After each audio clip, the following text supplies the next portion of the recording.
পরিত্যাগ করেন না।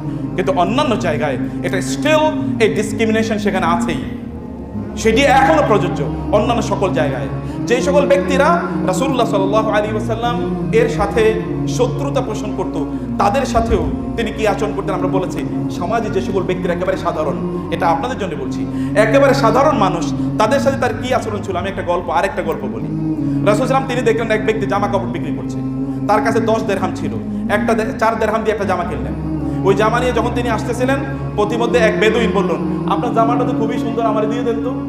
রাসূল সাল্লাল্লাহু আলাইহি ওয়াসাল্লাম গা থেকে খুলে জামাটা দিয়ে দিলেন। এবার তিনি আবার ওই বেদুইনের কাছে গেলেন, ওই জামা বিক্রেতার কাছে গেলেন, গিয়ে তিনি আরেকটা জামা 10 দিরহাম দিয়ে কিনলেন। কিনে তিনি যাচ্ছিলেন, দেখলেন একটা মেয়ে, একটা ব্ল্যাক মেয়ে, একটা কাজের মেয়ে রাস্তায় কাঁদতেছে। লিমা তাবকি, কাঁদছো কেন তুমি?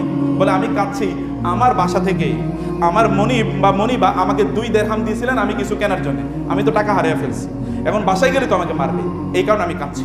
বলে ঠিক আছে, আমার কাছে 2 দিরহাম আছে, তোমাকে 2 দিরহাম দিয়ে দিলাম। ও 2 দিরহাম নিয়ে ও বাসায় যাচ্ছে, কিন্তু কাঁদতে কাঁদতে যাচ্ছে। রাসূল তাকে বলে তুমি